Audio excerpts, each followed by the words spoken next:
அவர் சொல்லுவார் பேசாம விட்டுருங்க.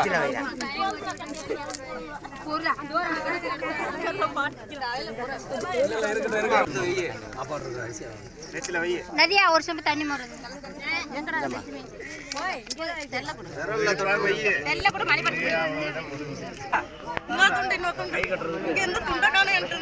கூடைக்குள்ள ஓட்டிருக்கேன்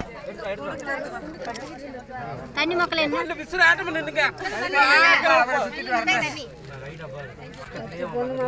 தலையில போடாதீங்க